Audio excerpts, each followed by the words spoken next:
Right now on Local 10 News at 4, lawmakers targeted what we're learning about the shooting that left 5 people injured, including a congressman. And we'll tell you what President Trump had to say when he spoke about the shooting today. As well as how members on both sides of the aisle of Congress are responding to the shooting of their colleague. Plus, the latest out of San Francisco, a separate shooting has left at least 3 people dead, but we're now learning about the investigation. Closer to home, a South Florida karate instructor accused of kissing a young girl, the charges he's now facing. And we have the latest out of London, a fire ripping through an apartment building, leaving an unknown number of people dead. Good afternoon, I'm Calvin Hughes. And I'm Lori Jennings. The news at 4 starts right now. Live, the one and only Local 10 News starts right now. Good afternoon. Lawmakers targeted as a gunman opens fire on the Republican congressional baseball team. Local 10 has team coverage for you. We begin with our D.C. Bureau Chief Ross Palumbo, who's live right there at the scene where all of this happened. Ross. And Calvin, Lori, we have breaking news to report to you this afternoon. The New York Post just obtaining some cell phone video from someone who was walking their dog near this baseball diamond when this all came down. It is 2.5 minutes long. 25 shots are heard on it. We've condensed it down a little bit. Take a look. Do we know where he's at? Do we know where he's at? He's behind home plate. You call 911? I assume people have been calling 911 already. Is that guy okay out there?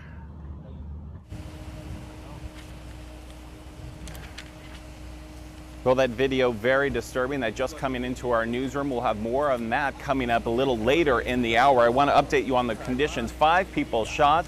The gunman was also shot by police. He is dead. Of those 5 that were injured, 2 are in critical condition. Representative Steve Scalise just got a surgery for that bullet wound on his hip.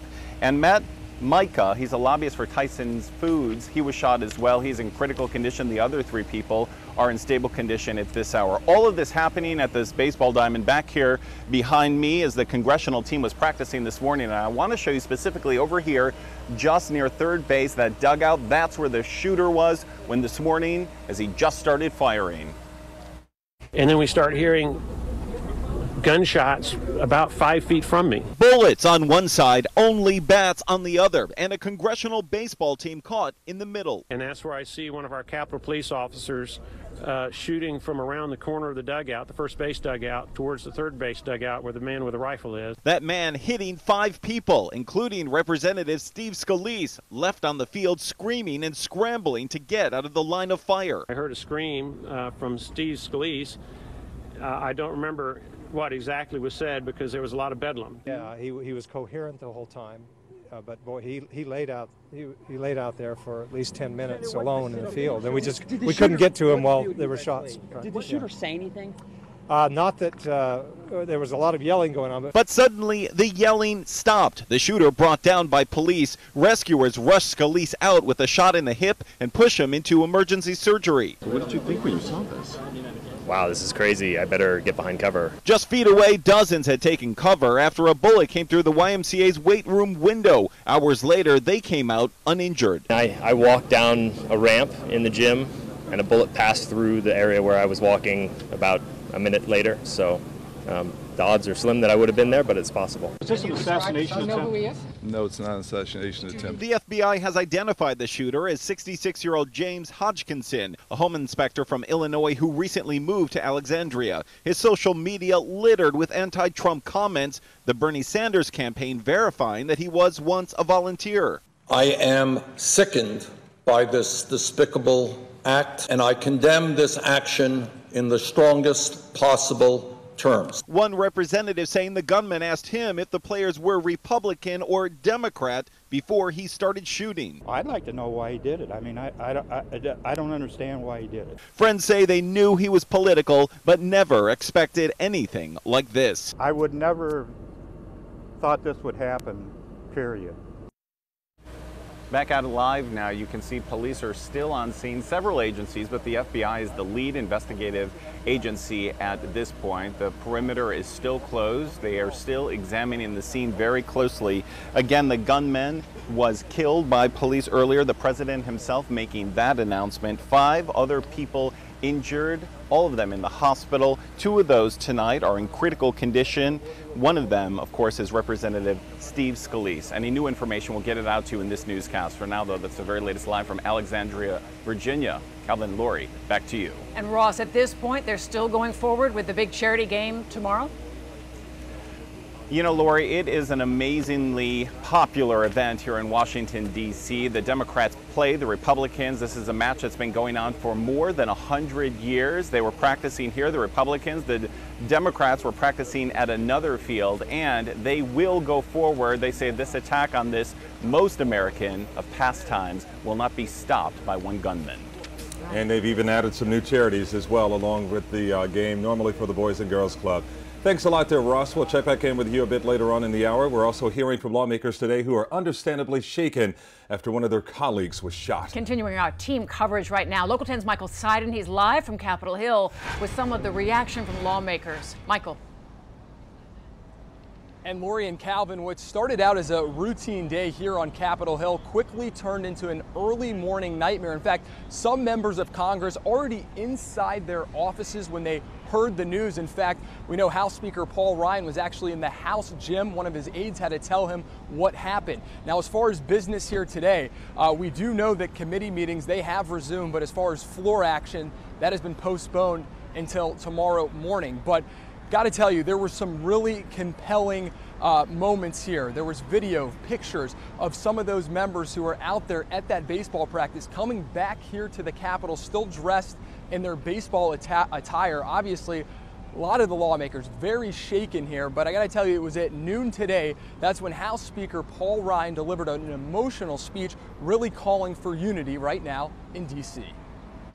We are all horrified by this dreadful attack on our friends and on our colleagues and those who serve and protect this Capitol. We are all praying for those who are attacked and for their families. Steve Scalise, Zachary Barth, Matt Micah, Special Agent David Bailey, Special Agent Crystal Griner. We are all giving our thoughts to those currently being treated for their injuries at this moment. And we are united. We are united in our shock. We are united in our anguish. An attack on one of us is an attack on all of us. It's so cowardly. So cowardly. We'll learn more about motivation and the rest of that. But it seems particularly sad, although any violent death, of course, is sad, but particularly sad that at a time when people want us to come together and we're prepared to come together tomorrow night, that this assault would be made. Lead the House in the Pledge of Allegiance and invite. And back out here live, you know, a lot of talk here too on the Hill tonight is some of these lawmakers. A lot of times we see it in South Florida. They come home, they have these town hall meetings, and already we are getting a report that a New York congresswoman has received a threatening email. So again, she has alerted Capitol Police. But the real fear is now is that you would think these lawmakers, they're out on the baseball diamond, a place you would not expect to be vulnerable for this type of attack. But now a lot of lawmakers thinking about what it'll be like when they go back to their districts and they have those town halls. Again, though, as we know what it's been like, the climate here in Washington, D.C. But tonight, they're calling for unity as Congress members trying to make sense of this tragedy. We are live on Capitol Hill. I'm Michael Seiden, Local 10 News. All right, Michael, thank you. What a sad and tense time. Back now to those dramatic moments caught on a cell phone camera just as the shooting rampage began. The entire encounter all recorded. The sound and images shocking to hear.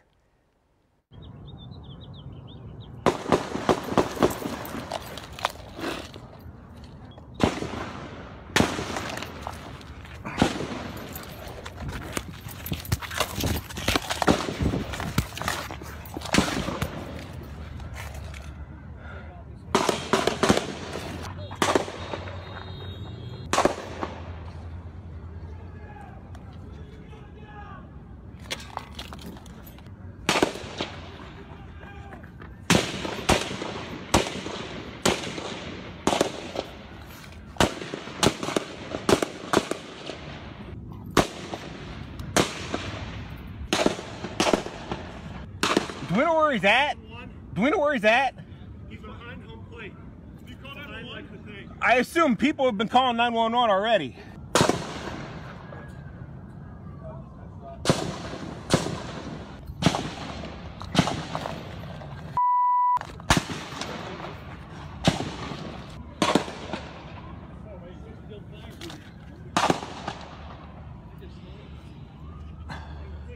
Hey, is that guy okay out there? That was cell phone video from someone just out walking their dog a little after 7 this morning and then taking cover behind that garbage can and being able to see somebody right down there on the mound. Yeah, so hard to believe. Some of those Congress people who were out there said that they felt like sitting ducks as they sat there on the field. And this sort of transpired. So just so sad to see, and it could have been so much worse. There's no doubt about it. Representative Scalise was the majority whip, so thank goodness he had the Capitol Hill Police there. Capitol Police and some of the Secret Service were there, they say. Yeah, absolutely. His security detail, or it could have been so much worse. Absolutely. All right, well, do stay with Local 10 for the latest on the lawmakers targeted in this. We are learning new information about all of these victims and how they're doing. Our coverage continues with live reports from Washington on Local 10 News at 5. Well, now back here to South Florida, a karate instructor accused of kissing a 12-year-old student in his class. And now police, they want to know if there are more victims out there. Our own Carlos Suarez is working this story in Fort Lauderdale to bring you the latest. Carlos. According to his arrest form, the accused admitted to kissing this child and feared that he could, quote, not resist another child. 22-year-old Jonathan Vega made his first appearance in bond court Wednesday morning. He's being held on a single count of second-degree lewd and lascivious behavior. Now, his mother was also in court, and Vega is being held on $50,000 bond. The Pembroke Pines Police Department said that back in January, Vega exchanged messages with a 12-year-old girl on Snapchat. The victim, we're told, was a student at a martial arts school where Vega was an instructor. Now, investigators say that Vega told the child that he wanted to kiss her, and later he followed up on that wish. The girl went on to tell a friend what happened, and Vega later told detectives that he, quote, needs help.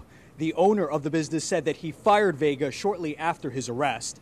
Now, his A form goes on to say that Vega told detectives that he had another inappropriate relationship with a 14-year-old when he was only 18 years old, but that the matter was resolved within the families. Vega's bond is pending, and he will have to wear an ankle monitoring device as a part of his release. We'll have much more on this story coming up at 6 o'clock. But for now, we're live outside the county jail in Fort Lauderdale. I'm Carlos Suarez, Local 10 News. All right, keep us posted, Carlos. Thank you. Let's turn now to the weather. Some rain returning today, and our attention is also on the tropics. Betty Davis, our chief certified meteorologist, right here to kick off our coverage. Betty. Hey, everybody. It is pouring over parts of Broward County, and also it's noisy. The thunder is booming as we track 2 thunderstorms over that area. One bringing some very heavy rainfall and lightning right now around the Sunrise area.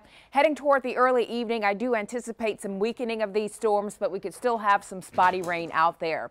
Time now to take a look at the tropics. Our Max Mayfield is here with that. Max? The one closest to us is because the computer models are showing a broader low pressure.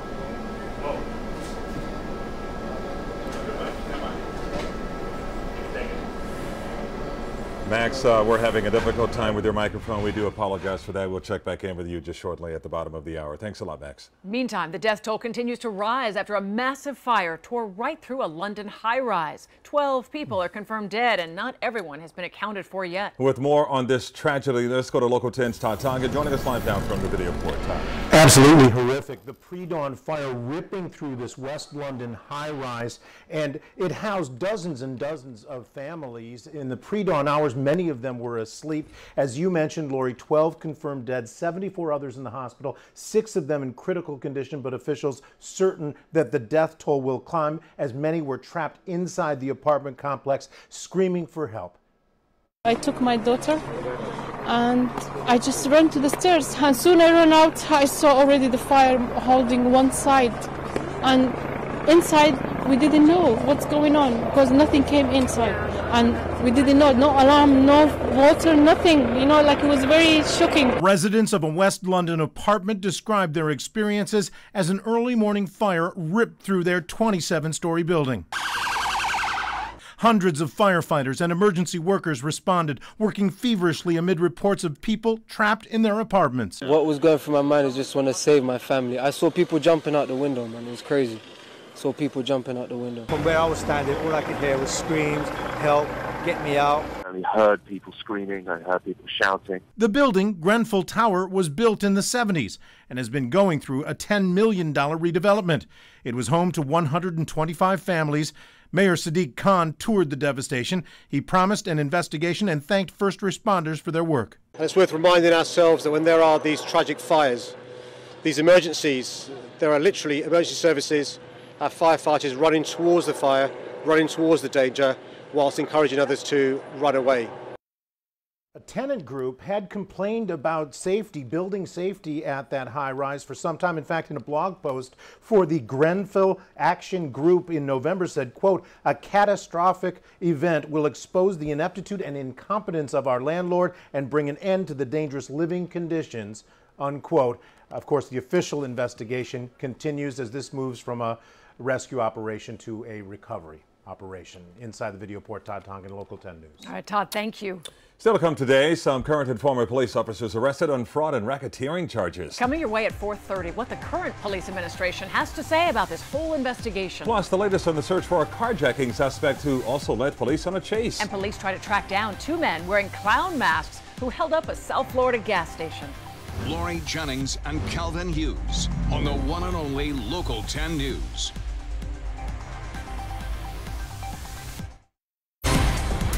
A gunman opened fire at a UPS facility in San Francisco today, and police say at least 3 people are now dead. With the latest on the situation out west, let's get right to Victor Oquendo. He's in the newsroom. And Lori, the man who killed 3 people and then killed himself during the shooting at a UPS facility in San Francisco was wearing a UPS uniform at the time, and we've learned he was an employee.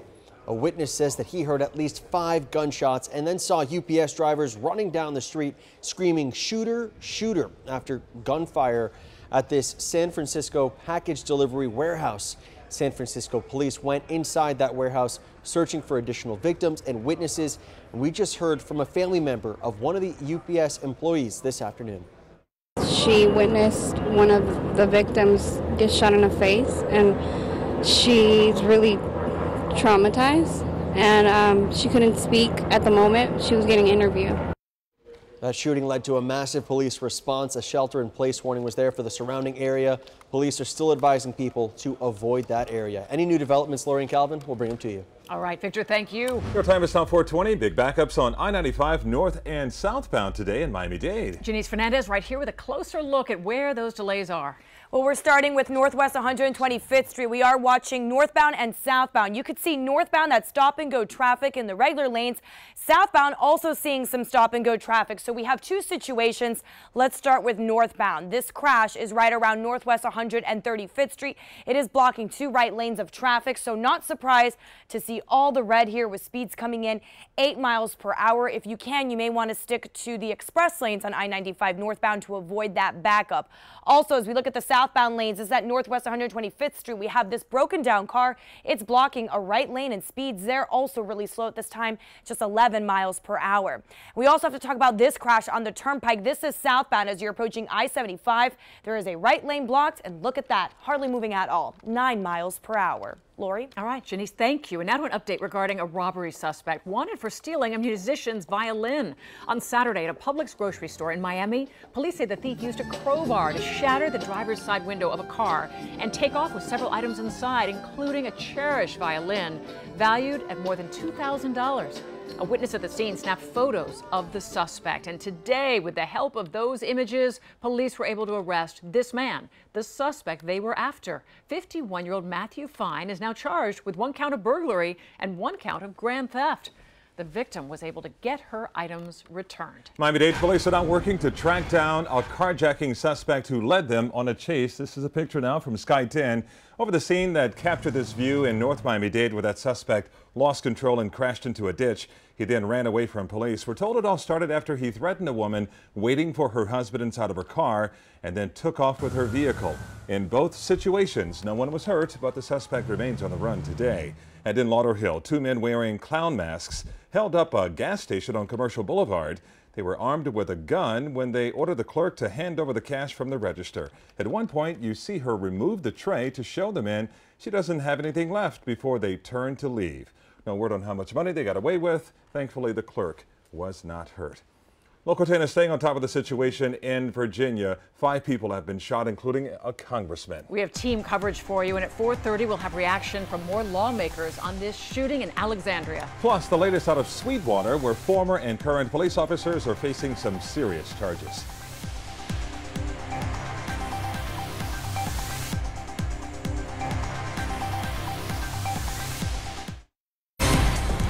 Hey everybody, I'm Betty Davis. Whether you got the rain this morning or this afternoon, it has been adding up, noting that Pembroke Pines has picked up 4/10 of an inch already today, and we're still tracking some scattered storms on the radar. We'll do so between 5 and 6 o'clock. 8 o'clock, I think more in the way of a hit or miss shower or storm that rolls in off the Atlantic waters. But let's deal with what's occurring right now in Broward County. 2 thunderstorms, one that's still impacting Coral Springs and down near Pembroke Pines and Miramar. The wet weather not quite done here. The rainfall is heavy at times. Some of these rainfall rates have topped 1 inches per hour. In fact, this storm right near Miramar coming in at almost 1.5 inches per hour.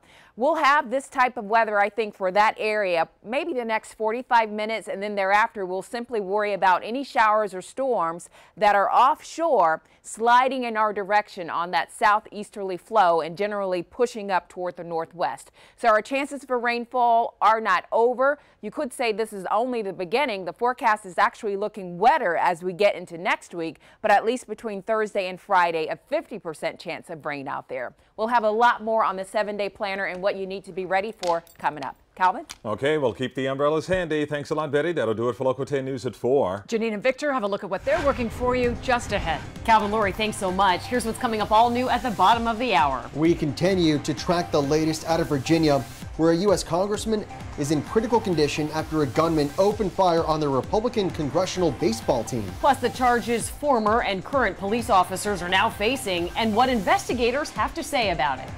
Those stories and much more coming up on Local 10 News at 4:30. Stick around. We'll be right back.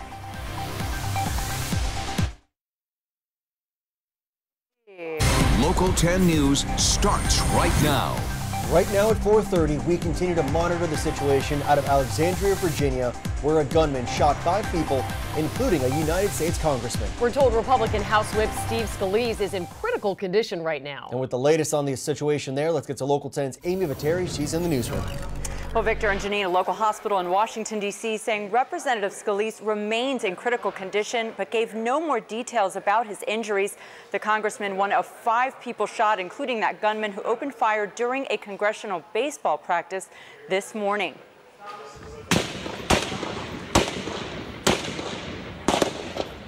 And you're looking at cell phone video right now from a witness from that park in Alexandria. You hear dozens of shots ringing out right across that baseball field.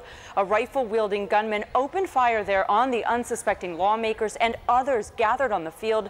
He exchanged shots with Capitol Police, hitting one of them, injuring another. Eventually, that gunman was shot by police and later died. Witnesses say Representative Scalise dropped to the field after being shot, screaming and trying to drag himself to safety out of the line of fire. You see there, eventually first responders got to him. They got him onto a stretcher, rushing him to the hospital where he underwent surgery. All of a sudden we heard a very loud shot. Everybody thought that sounds like a gun, and the gunman was over by the third base dugout with a clear view of the field and everybody on it. You have a baseball bat, they have a rifle, you're defenseless. The FBI has identified the gunman as 66-year-old James Hodgkinson from Belleville, Illinois, who had recently moved to Alexandria. He was reportedly a member of several anti-Republican groups. A friend told reporters he was not a bad person. I just want to let people know that he wasn't evil, that he was, I guess, tired of some of the politics that are going on. And here's a look at the 5 other people hurt in that attack. Representative Steve Scalise, of course, we have reported now in critical condition. Lobbyist Matt Mika, staffer Zach Barth, and Capitol Police officers David Bailey and Crystal Griner, of whom we do not have photos, but Capitol Police saying one of those officers shot in the ankle, now in good condition. The other was treated and released for a minor injury. Again, that gunman James Hodgkinson was shot and killed in the attack. Federal investigators now rushing working to trace the gun he used. Their investigation is ongoing. And as for that charity baseball game, lawmakers say it will go on as scheduled. Janine. Okay, more to come. Amy, thank you. Also today, Dalia Dippolito's third murder trial could go to jury as soon as tomorrow. Today in court, her defense testimony continued with a spokesperson for Boynton Beach Police taking the stand to support the claim that police manufactured the alleged murder-for-hire plot for an episode of Cops. Dippolito is charged with hiring an undercover officer to kill her husband back in 2009. And right now, a pair of officers facing some serious charges for allegedly betraying the badge. They were taken into custody on Tuesday, and now we're hearing from city officials about the arrest. Local 10's Leanne Morejon live now from Sweetwater with the latest. Leanne. And among the allegations these officers are facing, they're accused of stealing from people, beating them, even waterboarding them in one case. That's exactly what the mayor and the police chief here at Sweetwater addressed today. The details are appalling. Tonight, Sweetwater Police Chief Placido Diaz addresses a black eye for his department after a police sergeant and former detective were arrested. They're each facing racketeering charges for their alleged roles in a criminal operation that lasted decades. I have never encountered anything that egregious. 46-year-old Renny Garcia is now fired from the department. 42-year-old William Garcia is already serving a federal prison sentence. They're alleged to have been involved in racketeering activity that included battery, theft, fraud, and burglary. All of this against numerous victims, specifically targeting foreign-born people with limited knowledge of the English language and the U.S. legal system. The arrests come after this dashcam video from 2013, capturing the arrest of former Sweetwater detective Octavio Oliu, who allegedly played a role in a bribery scheme that led to the conviction of Manny Moronio, the former mayor of Sweetwater, who was sentenced to more than 3 years in prison. The chief and the mayor tonight assuring residents that steps have been taken to reform the department. It was hard and difficult to change the culture within the department of the people that were instilled and created and trained within the same culture. For that reason, I brought in Chief Diaz, Major Carmona, and Assistant Chief Herbello to come in and correct the behaviors of this department. And the FBI worked alongside Miami-Dade Police as well as the Florida Department of Law Enforcement during this investigation. Live in Sweetwater, Leanne Morejon, Local 10 News. Right now, the driver that police were looking for after a chaotic crash in Lauderhill is now coming forward and wanting to clear his name. Jerome Johnson says he hasn't slept for days after learning about last week's crash on the news. That crash left one woman dead and several others hurt as they waited at a bus stop along State Road 7 and Northwest 12th Street. Ever since the crash, police have been looking for Johnson's red car that was seen in surveillance video. Police say that car belonged to one of two reckless drivers that led to the crash. Johnson says he is cooperating with police, saying he had nothing to do with the crash.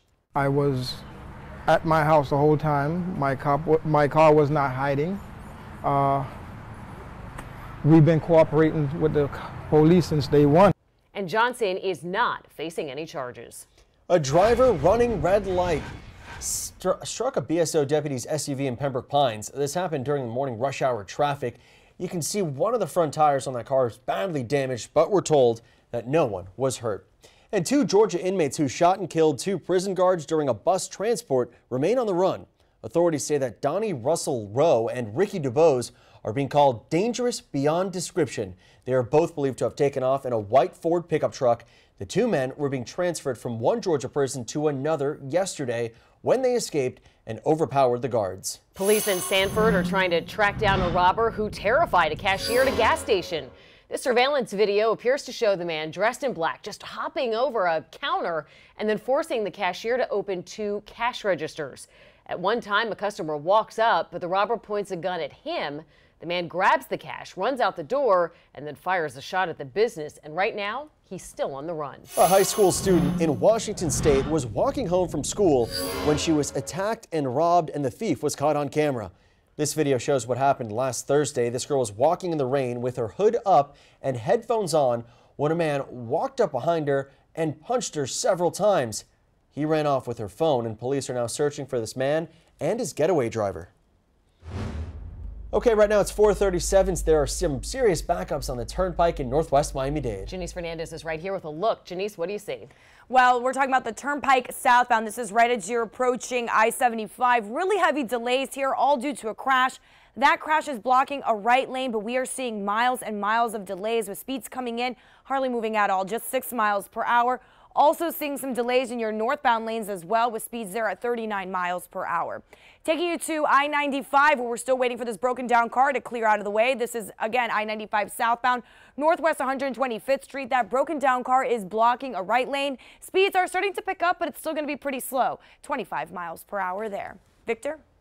All right, Janice, thank you. $1 million meth bust here. This was all hidden inside a bunch of sweet treats. Deputies in Texas responded to a burglary, and they say that it was a man and woman who stole the drugs from a house. The duo reportedly had so many drugs in their car that trunk wouldn't close. Many of the meth-laced lollipops were in shapes of Star Wars or Batman characters. Also caught on camera, a wild chase through the busy streets of Los Angeles actually ends with authorities losing the suspect. Highway patrol officers say they tried to stop that motorcyclist for speeding, but the suspect refused to pull over. Video shows the motorcycle reaching speeds of up to 140 miles an hour. Several law enforcement officers chased him through several freeways before he managed to get away. It's not clear why he may have fled.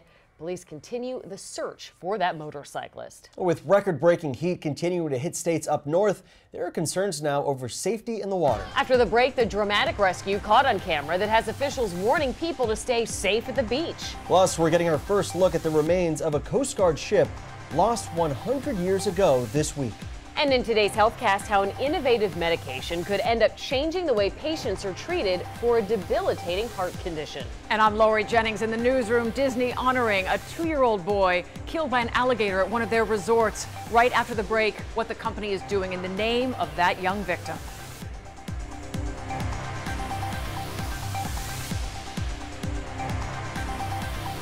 Take Local 10 online with you wherever you're headed. Like us on Facebook and follow us on Twitter for the latest social media news and interaction.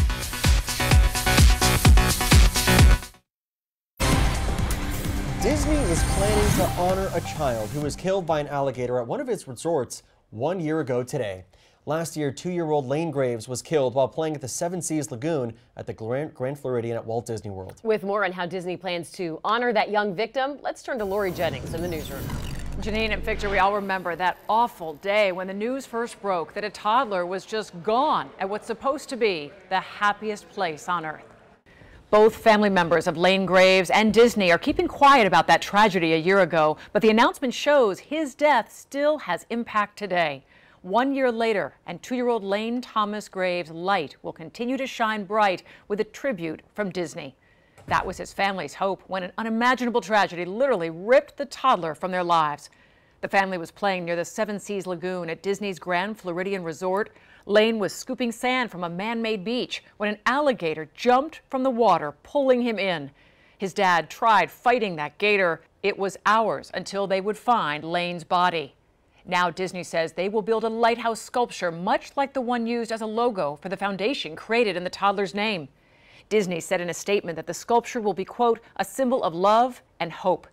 The theme park also made other changes after Lane's death, adding warning signs about alligators and creating a wall of large rocks around the lagoon to keep people away. The family acknowledged the traumatic accident in a statement as well, calling their son beautiful, and continued to say, for now, we choose to continue to live quietly with no current desire to speak publicly. The lighthouse sculpture will be installed later this summer. Disney doesn't say yet if they plan to have a public unveiling. Lane's death has really had such an impact in so many of our communities. Janine and Victor, I know in my neighborhood and many others I've seen around, signs went up immediately within weeks warning about gators in the area lakes. Those were never there until Lane's tragic death. That is life in Florida, and glad to see some changes are happening. Lori, thank you. The flight crew attempting to break a world record is now on U.S. soil in their journey around the globe. The twin-engine propeller airplane they're using, the Breitling DC-3, is 77 years old. That would make it the oldest plane to circumnavigate the globe when its world tour is completed in Switzerland in October. The crew landed in Seattle and will travel through the U.S. this summer. DC-3s were first delivered to American Airlines back in 1936.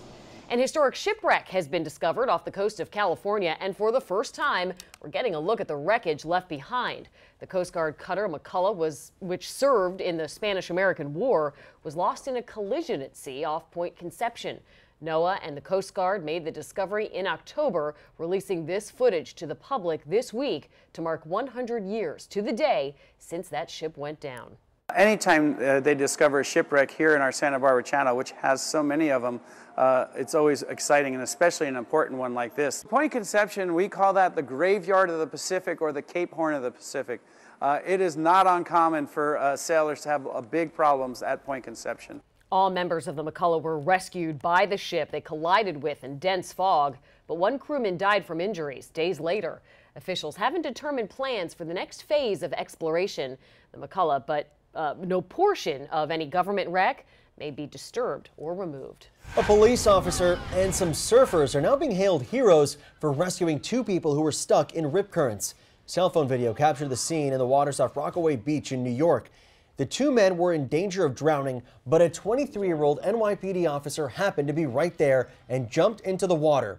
And when he got in, he got the help of 4 nearby surfers. It was all good timing. I'm down here for the summer assisting with the beach detail. We have large crowds coming in this summer. I said everything's going to be all right. Just hold on to the board. We got you.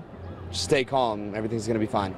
Well, the two people who were rescued said that they were not strong swimmers, and they now know how powerful and frightening rip currents really are. Right now, let's turn to weather, taking a live look out of our Miami Tower cam. It has just been a cloudy afternoon in most parts of South Florida. It's that time of the year, right? Every afternoon, just going to be like that? I guess, but it seems a little rainier than usual, Betty. Is it, or are we just thinking it is? It does seem that way, and it could even get rainier, if you can believe that, heading into next week. Wait for the 7-day planner. Even out there today, there was measurable rainfall all over the place, including MIA, where we picked up 0.17 inches of rainfall. Fort Lauderdale, Hialeah, 0.3 of an inch of rainfall, and it's not done in some of your neighborhoods, not quite yet. Miami, though, it's over. 86 degrees showing up on the thermometer, winds from the southeast at 8 miles per hour.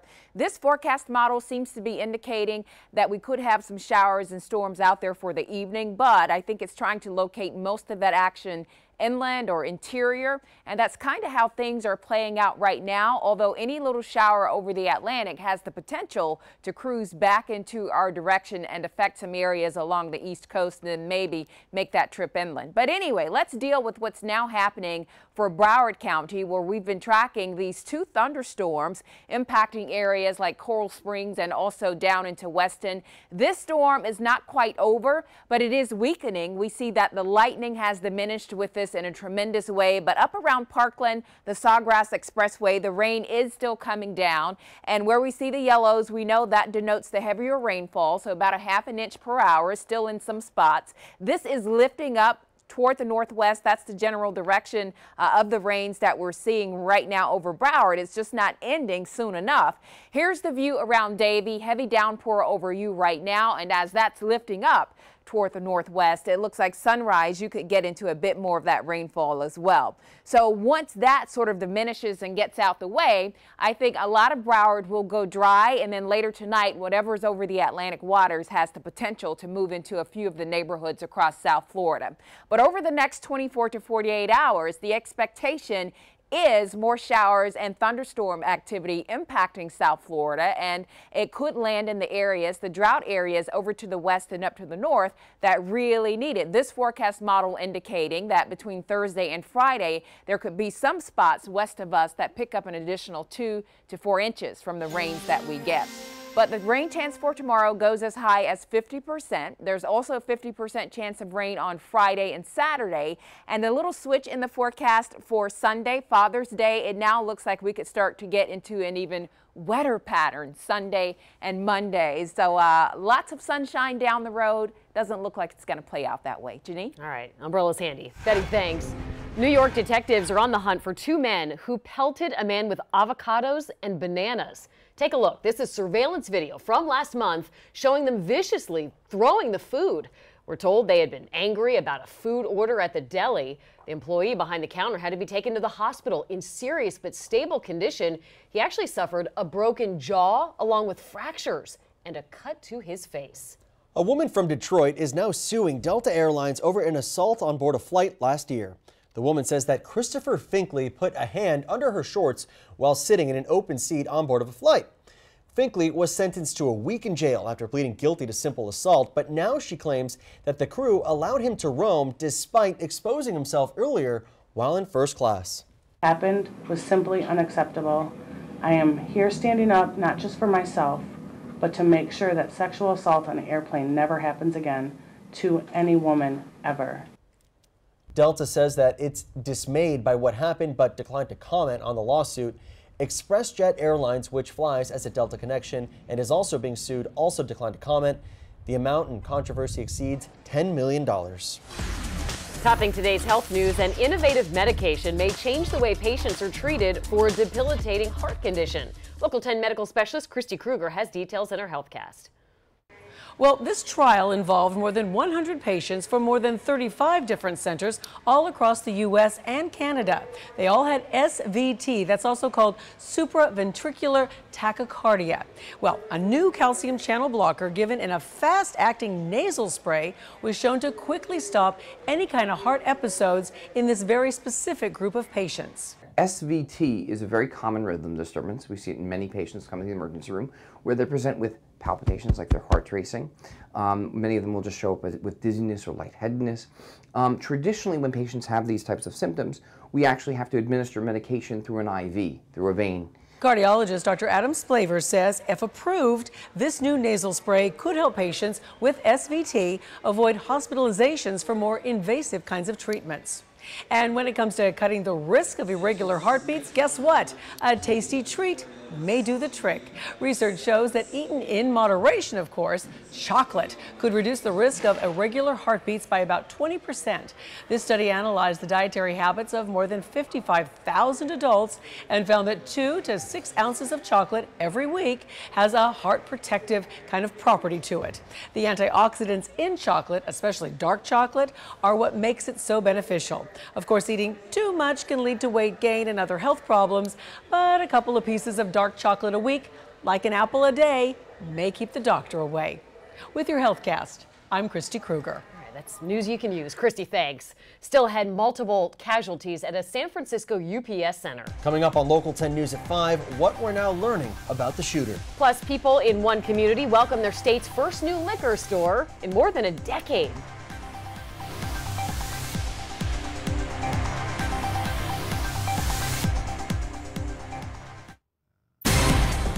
People living in Utah are celebrating a brand new liquor store that opened up yesterday. That's because it is the first one to open in the state in nearly a decade. That store is 13,600 square feet and it features a selection of exclusive Utah-made liquors. It marks the end of a 7-year drought of state-run liquor stores. We have one for every 48,000 citizens of Utah, then yes, we are behind in that graph. But our stores also can flex a little bit as demand increases. So there was no ribbon cutting or any signs proclaiming the grand opening because apparently that might be illegal. By law, the Department of Alcoholic Beverage Control is prohibited from promoting liquor sales. They only sell and supply it. So no champagne toast or anything. Little different from Florida. A little different. Just a little. That's going to do it for Local 10 News at 4:30. Lori and Calvin are back for the news at 5. All right, thank you both. And right now on Local 10 News at 5 o'clock, a high-ranking congressman shot today during baseball practice for a charity game. We have the latest on his condition with team coverage from the scene and the nation's capital. We're getting new information about the shooter, a 66-year-old Illinois man who was shot and killed by Capitol police officers. Pockets of fire still burning in this London high-rise today as the death toll continues to climb. And caught on camera, a thief getting into a brawl with a man whose tools he had just taken. Local 10 News at 5 starts right now. Live, the one and only Local 10 News starts right now. Off the top at 5, new video into the Local 10 newsroom showing the moments a gunman opened fire at a congressional baseball practice this morning. Louisiana Congressman Steve Scalise was one of those hit by the bullets. He remains in critical condition after surgery. President Trump speaking about the shooting rampage earlier today.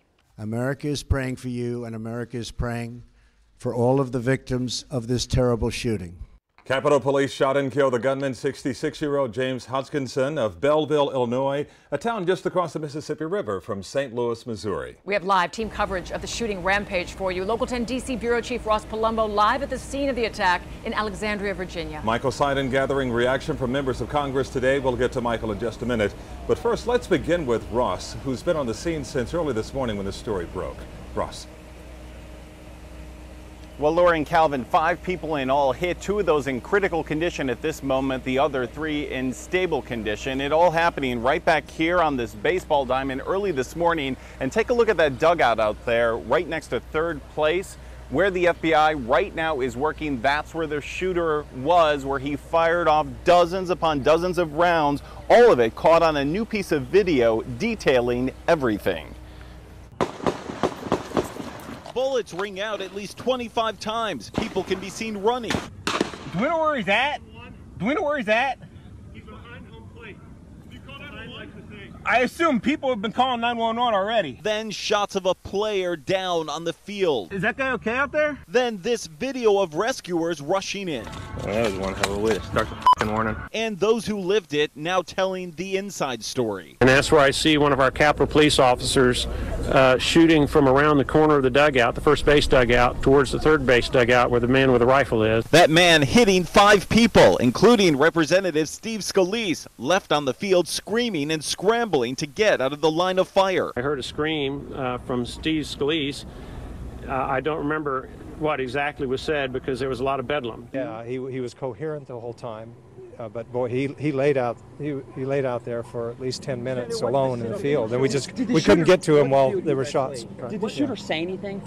Not that there was a lot of yelling going on. But suddenly, the yelling stopped. The shooter brought down by police. Rescuers rushed Scalise out with a shot in the hip and push him into emergency surgery. Is this an assassination attempt? No, it's not an assassination attempt. The FBI has identified the shooter as 66-year-old James Hodgkinson, a home inspector from Illinois who recently moved to Alexandria. His social media littered with anti-Trump comments, the Bernie Sanders campaign verifying that he was once a volunteer. I am sickened by this despicable act, and I condemn this action in the strongest possible terms. One representative saying the gunman asked him if the players were Republican or Democrat before he started shooting. I'd like to know why he did it. I mean, I don't understand why he did it. Friends say they knew he was political, but never expected anything like this. I would never thought this would happen, period. Back out live now, that is the dugout where the shooter was standing early this morning, where he fired off all of those rounds. The FBI is in charge of the scene. They are investigating. Any new information, of course, they'll get it out to us in the next press conference, expected in less than a half hour. Now, next door to where we are here in Alexandria in Washington, D.C., where you're usually finding me, the president speaking out on all of this. Take a listen. All right, Ross, I think we'll have to get that reaction from the president coming up shortly. We thank you for your live report very much. And we have live team coverage of the shooting rampage for you, continuing right now. Michael Seiden is gathering reaction from members of Congress right there on the Hill. We can only imagine what the mood feels like already, Michael. Lori and Calvin, so much reaction coming out tonight here on the Hill. You know, a lot of members of Congress, they had already been in their offices. Some were attending breakfast meetings. Others were in the gym. In fact, House Speaker Paul Ryan was in the middle of his workout when one of his aides rushed in to tell him what was unfolding. Now, I want to take you back to that terrifying scene. Take a look here. You can see some of those Republican lawmakers still in their uniforms, some of them bloodstained as they rushed to help their colleagues. Now, back here at the Capitol, business has resumed this afternoon. There were some committee meetings, but tonight, lots of lawmakers here. They are praising House Speaker Paul Ryan. In fact, he is getting a lot of compliments from both sides of the aisle. They say his speech that he delivered earlier today, it was emotional and it called for bipartisan unity. That we are one house, the people's house, united in our humanity. It is that humanity which will win the day, and it always will. God bless. I yield. That at a time when people want us to come together, and we're prepared to come together tomorrow night, that this assault would be made. But we cannot let that be a victory. One fact is clear. Were it not for the skill and the bravery, the prompt response and the professionalism of the Capitol Police and the Alexandria Police, this tragic event would have been much, much worse. I think it's important for us to pause and express our gratitude to the men and women of the Capitol Police Force. And tonight, growing concerns over security. In fact, we have learned that a New York congresswoman actually received a threatening email. Obviously, it came from someone anonymous, but that email very, very concerning here. And that is really the big talk here tonight. A lot of Congress men and women here talking about how, you know, when they go back to these town halls right now, obviously it is heated when it comes to politics here in Washington. So the concern now is over their personal security. For now, we are live on Capitol Hill. I'm Michael Seiden, Local 10 News. Okay, Michael, thanks a lot. And now to the latest on the victims here. We know Congressman Steve Scalise and lobbyist Matt Micah are in critical condition. Staffer Zach Barth has since been released from the hospital. As for Capitol Police officers David Bailey and Crystal Greiner, they're also expected to make a full recovery. And do stay with Local 10 News for live team coverage of the ballpark shooting rampage. Both Ross and Michael will have live reports for you coming up on Local 10 News at 6. We now want to take you overseas and the latest on this tower tragedy. This happening in London. Pockets of fire still burning today. At least 12 people are known to have died in this high-rise fire, and the death toll is expected to climb. Local 10's Todd Toggin in the video port for us with the latest on the search for the survivors. Todd. Calvin, the pre-dawn fire ripped through that West London high-rise so quickly it housed dozens and dozens of families. And as you mentioned, 12 confirmed dead, 74 others in the hospital, 6 of them in critical condition. But authorities say the death toll will rise because they know people were trapped inside their apartments and couldn't get any help. They were screaming for it. And now the mission turns from rescue to recovery.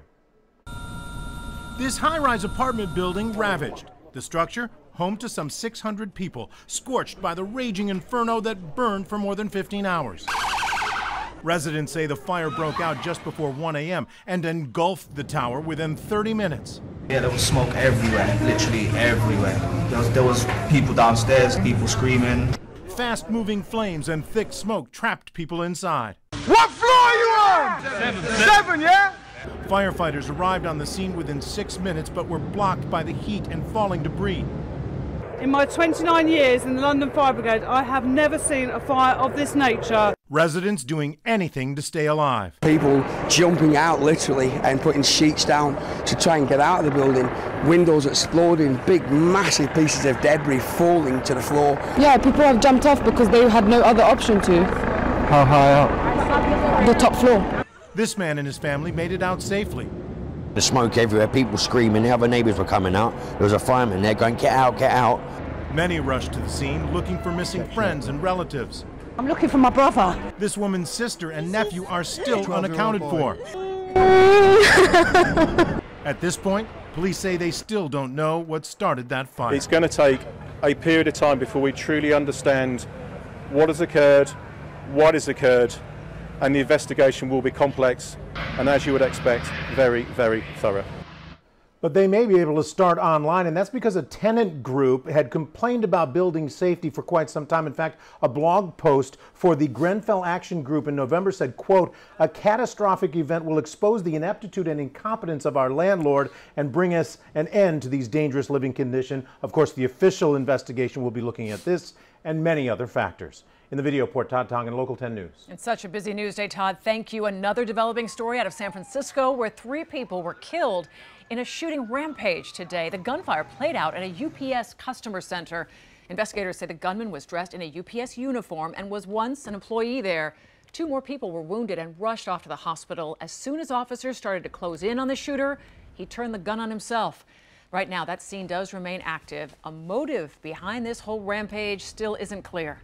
Well, the Local 10 weather team is here with your first check on the forecast. Chief Certified Meteorologist Betty Davis is tracking rain on the radar, and hurricane specialist Max Mayfield is right here with your tropical update. Betty, start us off. Those thunderstorms over Broward County finally are diminishing out there. So let's see what we are now left with. If you're watching right now from Davie and Coral Springs, it was rough out there for a little bit. Now more of a scattering of showers we're following near Pompano Beach, and then even south of there, a few showers scattered about. Pembroke Pines, the sky's looking a lot better over you, but we could have 1 or 2 more spotty showers working in, and that's going to be the story for the rest of the evening. Let's get the tropical update now. Here's Max. The National Hurricane Center is talking about 2 separate systems. The one closest to us is because some of the computer models are showing a broad area of low pressure developing in the vicinity of the Yucatan Peninsula. It only has a low chance of developing on the next 5 days. I think that's going to have a really hard time because of the vicinity to land there. And then there's a tropical wave over the far eastern Atlantic. Now this is almost 4,000 miles away from us. That also has such a low chance of developing over the next 5 days. I looked back in the record books, going back to 1851, we've only had 2 developments in the deep tropical Atlantic, in 170 years. So not very likely there, and that's good news. Calvin? That is good news. Okay, thanks a lot there, Max. And back here in South Florida, caught on camera in Oakland Park. A man tussles with a thief he watched stealing his tools right out of his car. Let's go to Local 10's Terrell Forney live now with more on this wild piece of video. Terrell. Well, this crime happened nearly 2 weeks ago here in this Oakland Park warehouse district, but this video is just now being released. That burglary victim runs a machine shop here in this building that you see behind me, but he's hoping that this surveillance video hopes to catch this thief. The man casually walking on this surveillance video is on a mission to steal, and it's not long before he sets his eyes on a work truck, a Dodge Sprinter belonging to Alex Underville. I have a machine shop, and I have a lot of tools inside of the truck. The thief grabbed a bag with about $200 worth of power drills and other equipment from the truck. He's seen walking away, even smiling after the take as he makes his way back to a car. He opened the door on the driver's side. The burglar gets bold, though, and returns for one more item, a hacksaw. But that's when Alex catches the crook on the spot. When he was inside of the truck, I opened the door and I saw him there. So, and then I confronted, said, "Why are you doing in my truck?" The confrontation leads to a violent struggle as Alex fights for his equipment. You can see the thief in the video even attempt to use a hacksaw as a weapon. You could have gotten hurt. Yes, and I actually did get hurt. The ordeal lasts a few seconds before the suspect eventually gives up and drives away in a gray 4-door getaway car. Alex managed to keep his hacksaw, though he's still out of the other tools. He feels violated, though, by the smiling, dreadlocked burglar, but maintains that the machine shop he runs will be just fine. I want to be worried about working, not about other people. You want this guy off the street? Yes. And right now, detectives with the Broward Sheriff's Office are very certain that the public can help to identify the man seen on that surveillance video. So contact them with any information or perhaps Broward Crime Stoppers. In the meantime, Alex's injuries are described as being minor, though he says he is seeing a doctor for a leg spasm caused by that struggle that happened after he hit his leg on the outside of that car as it got away. We are live in Oakland Park. I'm Terrell Forney, Local 10 News. So wild. Okay, thanks a lot, Terrell. The violence continues to spread in Venezuela, where homes are now being raided. Up next, we're hearing from frightened citizens in Caracas who say they are being terrorized by masked gunmen. He dragged me out of the place and I fought so hard because I was like, this is how you die. Chilling words from a woman who was found chained by the neck in the back of a van less than a day after she was dragged out of her apartment. We'll tell you what's happening to the 2 men accused of kidnapping her coming up.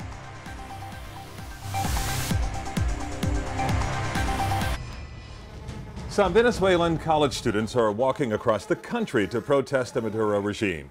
The group is made up of several student organizations outside Caracas. So far, they've completed nearly 118 miles. At least 67 people have been killed in the ongoing street demonstrations, and the violence, it just continues to escalate. Local 10's Cody Wetter reports now from a traditionally Chavista area of Caracas, where neighbors say masked men recently raided their buildings, and they believe it could be retaliation for speaking out.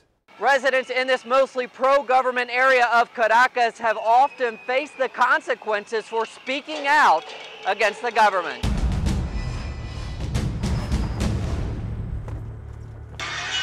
Neighbors say this video circulating on social media shows the beginning of the 2 hours of terror they lived just 1 week ago. They estimate that 100 heavily armed men, unidentified, faces covered and dressed in black, forced their way into 5 buildings that make up this apartment complex. We were surrounded and they were spreading terror. They knocked on doors and if nobody answered, they broke the door.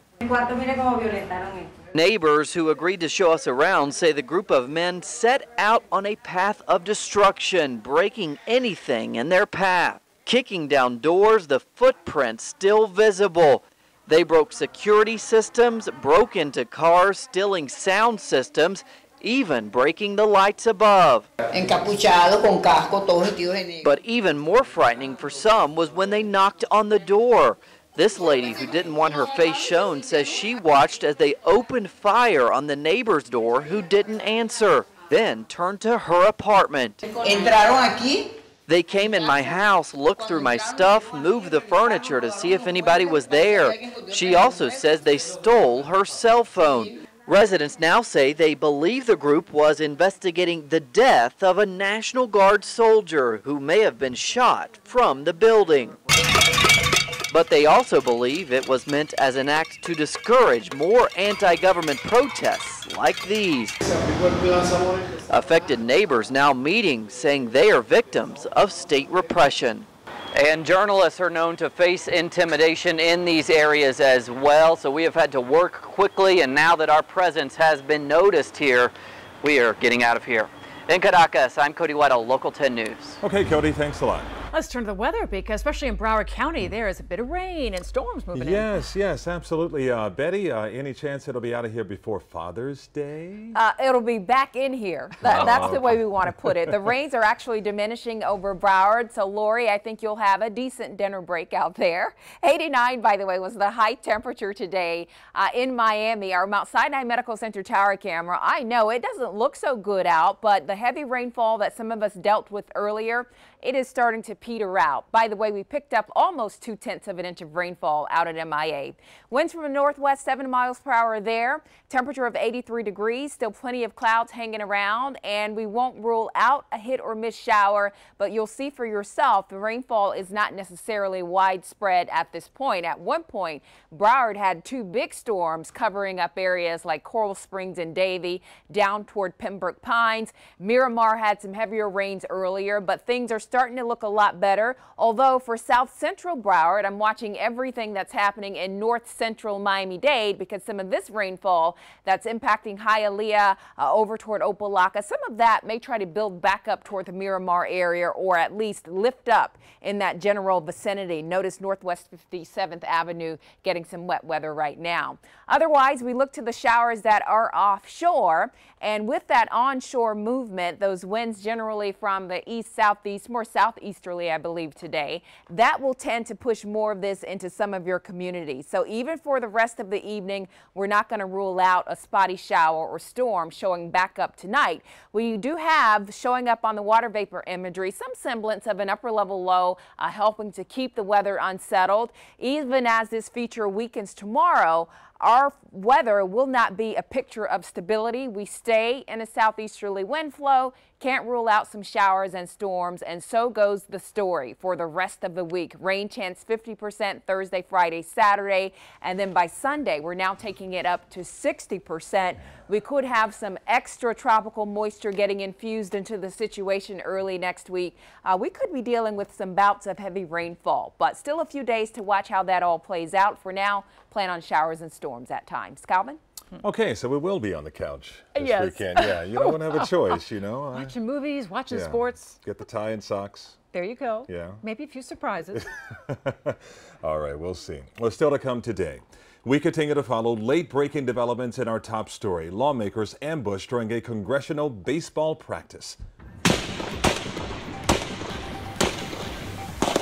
And we now have this chilling cell phone video. You can hear shot after shot being fired as the person holding the phone ducks for cover. We have more live team coverage coming up at 6 o'clock. We also have shocking surveillance video of a couple of corner store workers being pelted with produce. We'll tell you what led to this brutal attack. Plus, President Trump is coming to South Florida later this week to announce major changes when it comes to dealing with Cuba. Local 10's Tatsabella has reaction from Havana. Don't miss this one and only exclusive. That's all coming up at 5:30. Will. And I'm Will Mansell. The Marlins with matinee against Oakland, and Marcell Ozuna, the star of the show. We'll have that and more next in sports.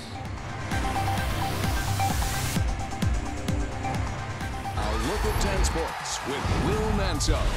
Well, the Marlins wrapped up a quick two-game series this afternoon against the A's at the ballpark. It was a noon start at Marlins Park, so early on, who's going to do the offense? Who's awake? Marcell Ozuna, the guy's been awake all year long with his team trailing 4-0 right off the bat.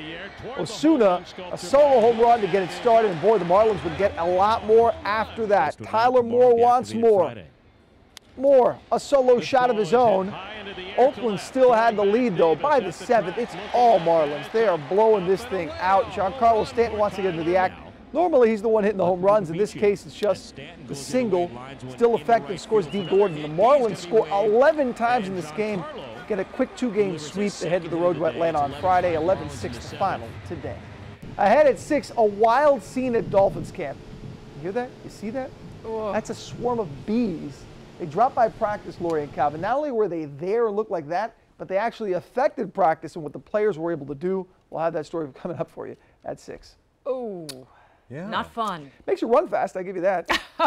Running from that. See a lot of grown men running, right? Absolutely. Okay, Will, thanks. Still to come today, chaos near the nation's capital when a gunman goes on a shooting rampage at a congressional baseball practice. Victor and Janine are in the newsroom with a look at what's next for you at 5:30. Lori and Calvin, Congressman Steve Scalise remains in critical condition after surgery.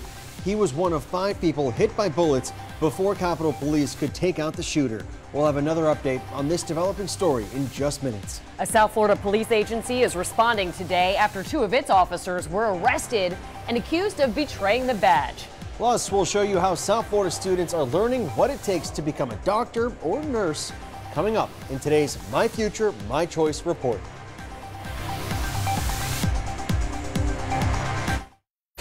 Live, the one and only Local 10 News starts right now.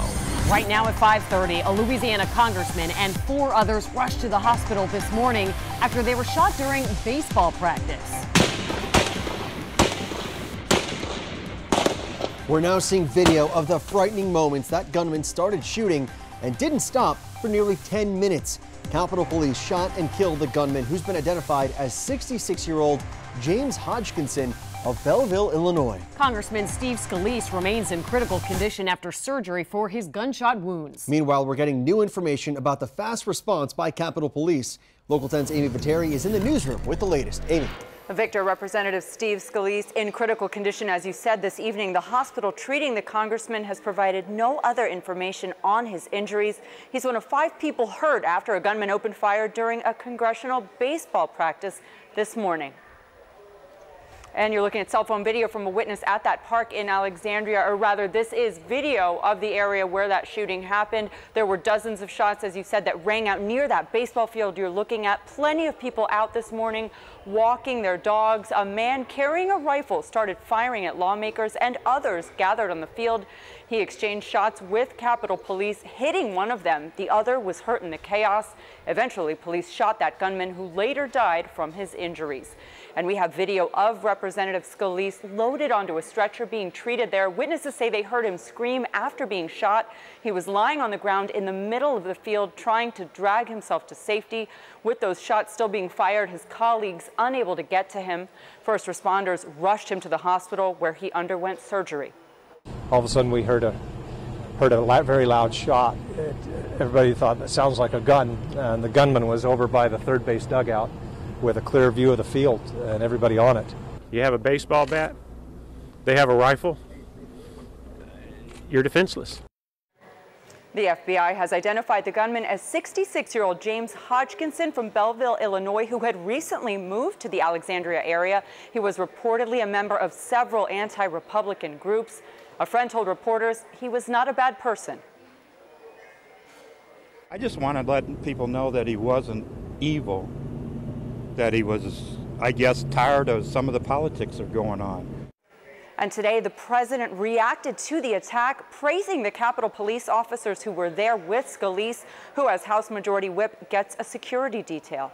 Many lives would have been lost if not for the heroic actions of the 2 Capitol Police officers who took down the gunman despite sustaining gunshot wounds during a very, very brutal assault. And congressional leadership on both sides of the aisle calling for unity, calling the shooting an attack on all of them. We are being tested right now. I ask each of you to join me, to resolve, to come together, to lift each other up, and to show the country, to show the world that we are one house, the people's house, united in our humanity. At a time when people want us to come together, and we're prepared to come together tomorrow night, that this assault would be made. But we cannot let that be a victory for the assailant. And we want to take you live right now to a news conference getting underway there in Alexandria. Let's listen in. On the shooting that occurred this morning, I would like to thank the Alexandria Police Department, U.S. Capitol Police, and medical response teams who responded to the scene this morning for their quick and decisive actions, actually saving lives. I remind you that this is an active investigation and details continue to unfold. I stressed this earlier, and I'm going to underscore it now, that the FBI is not going to talk about the character or nature in which we are investigating this case, other than to say we continue to work this as an active investigation and an ongoing matter. There has been some confusion about the injuries involved. Our statement sent out earlier today, this afternoon actually, identified the number of victims and their injuries. Let me just review that quickly for you. 5 individuals were shot: a congressman, a United States Capitol Police officer, a congressional staffer, a lobbyist, and the subject. An additional 2 individuals, a congressman and a Capitol Police officer, attained secondary injuries at the scene and were transported to local hospitals and treated.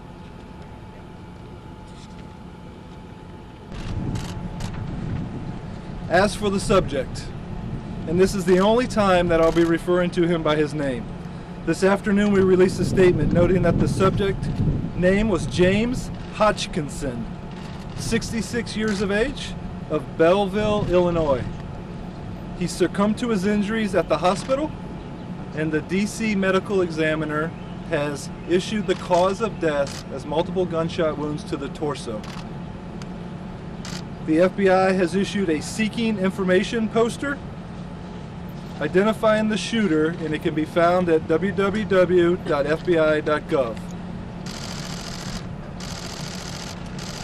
While the subject is deceased, we continue to actively investigate the shooter's motives, acquaintances, and whereabouts that led to today's incident. We will continue to have presence as we process a scene here in Alexandria, and FBI agents are searching the shooter's home. His residence is Belleville, Illinois. The subject's vehicle was located on scene and has been swept by Alexandria PD and the ATF, and we will be processing with our FBI evidence recovery team as well. Obviously, we are looking to glean what we can from the contents regarding his electrical devices that he owned. Law enforcement has reason to believe that the shooter has been in Alexandria, Virginia area since March of this year. The FBI has issued, again, seeking information poster that is located on our website, asking the public to come forward with information on the shooter. To the local Alexandria community, we believe that the shooter has been living out of his vehicle in the vicinity of East Monroe Street therefore asking you to report any interactions that you may have had with him. Likewise, the subject traveled from his residence in Illinois, and we are asking and speaking with individuals who know him personally or who may have encountered him on his travels. If you have information, please call the FBI 24-hour tip line at 1-800-CALL-FBI and select option 1, or visit tips.fbi.gov. So again, FBI's 24-hour tip line at 1-800-CALL-FBI and select option 1, or visit tips.fbi.gov. All tips will remain confidential. No amount of information is too small to report. Law enforcement will remain on scene until processing of the scene has been completed. We ask that the local community for your patience and your cooperation as we complete this task. Further updates will be shared via written statements unless law enforcement collectively standing behind me advises otherwise. I'll open it up for a few questions in just a second, but I want to turn it over to Chief Brown from Alexandria PD for a couple comments. Thank you, ladies and gentlemen. It's Mike Brown. You were just listening in there to the FBI. That was Timothy Slater updating us, clearing up some confusion, any confusion that there might be as far as the victims in today's shooting. Also giving us some more information here about the suspected shooter, saying that he had been in that area living in Alexandria since March, and he was actually living out of his car. And the FBI also wanted to point out that they still do not have a motive. Not only are they sweeping that car that he was living out of, but they're also searching his home in Illinois. Still so much more to come with this. Absolutely. So be sure to stay right here with Local 10 for live team coverage of the ballpark shooting rampage. Our DC Bureau Chief Ross Palumbo and our reporter Michael Seiden will have more live reports coming up on Local 10 News at 6. Also today, a couple of Sweetwater police officers are facing serious charges for allegedly betraying the badge. They were arrested yesterday, and today we're hearing from department brass. Local 10's Leanne Modajon is live with more. The allegations so serious. In many cases, these officers are accused of stealing from victims, beating them, even waterboarding in one case. That's exactly what not only the chief addressed today, but also the mayor. The details are appalling. Sweetwater Police Chief Placido Diaz in disbelief over the allegations. The serious charges levied against a former police sergeant and former detective for their alleged roles in a criminal operation that lasted decades. I have never encountered anything that egregious. 46-year-old Renny Garcia is now fired from the department. 42-year-old William Garcia is already serving a federal prison sentence. They're alleged to have been involved in racketeering activity that included battery, theft, fraud, and burglary. All of this against numerous victims, specifically targeting foreign-born people with limited knowledge of the English language and the U.S. legal system. The arrest came after the 2013 arrest of former Sweetwater detective Octavio Oliu, which was captured on dash cam video. Oliu allegedly played a role in a bribery scheme that led to the conviction of Manny Moronio, the former mayor of Sweetwater, who was sentenced to more than 3 years in prison. The chief and the mayor tonight assuring residents that steps have been taken to reform the city and the department. It was hard and difficult to change the culture within the department of the people that were instilled and created and trained within the same culture. For that reason, I brought in Chief Diaz, Major Carmona, and Assistant Chief Herbello to come in and correct the behaviors of this department. The FBI conducted this investigation along with the Miami-Dade Police Department as well as the Florida Department of Law Enforcement. Reporting live in Sweetwater, Leanne Modajon, Local 10 News. Some local Cuban Americans are appealing to President Trump ahead of his trip to South Florida on Friday, when he's expected to reverse major changes in the areas of travel and trade with the Cuban government. That group gathered outside UM's Institute for Cuban and Cuban American Studies to send a message to the president about what they call the dismantling of concessions made to the Castro regime under the Obama administration. We will say that we welcome a Cuban policy that would be according to the law, and we will say that as long as they're murderers of Americans, terrorists living in Havana, Cuba should be put back on the list of countries that support terrorism.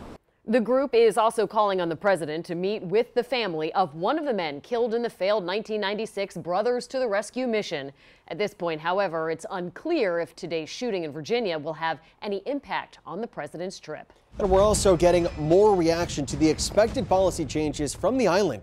Local 10's Hatzel Vela is the only South Florida reporter living and working in Havana, and here's his exclusive report. In a speech Friday afternoon, President Donald Trump is supposed to unveil new policies towards Cuba. Trump will address two major topics, travel and commerce. It is expected he will restrict travel to Cuba. I think restricting travel is going to hurt a lot of people. By that, political analyst Carlos Alzugaray means the Cuban government as well as the Cuban people, like owners of private bed and breakfast homes as well as private restaurants. Also coming down the pipe, Trump may put limits on American companies who want to do business in Cuba. It has been reported they will not be allowed to do business with Cuban military-run companies, which pretty much runs a huge chunk of the tourism industry on the island. I don't see how that is going to work. On the other hand, who knows? Maybe at some point in time the Cuban government decides to take those enterprises out of the armed forces and put it as just another government enterprise. The Cuban government hasn't said much when it comes to the changes that President Trump could make in the coming days, but we have seen high-ranking Cuban officials retweet typically positive stories on U.S.-Cuba relations. For example, a tweet this morning where Josefina Vidal, the lead diplomat when it comes to U.S.-Cuba relations, touts a 145% increase in American visits so far this year. They have said it very in private and in public that they are ready to work with the Trump administration. In fact, he's been told the American security apparatus is satisfied with the way Cuba and the U.S. have been working together when it comes to counter-narcotics and human trafficking. I'm Hatzel Vela, Local 10 News, Havana. And we continue to follow late-breaking developments in our top story. Lawmakers ambushed during a congressional baseball practice. We just heard from the FBI agent in charge, and we're now seeing video of that shooting rampage. You can hear shot after shot being fired as the person holding the phone ducks for cover. We have more live team coverage coming up at 6. Plus, a vicious attack on a couple of corner store workers is caught on camera, the victims being pelted with produce.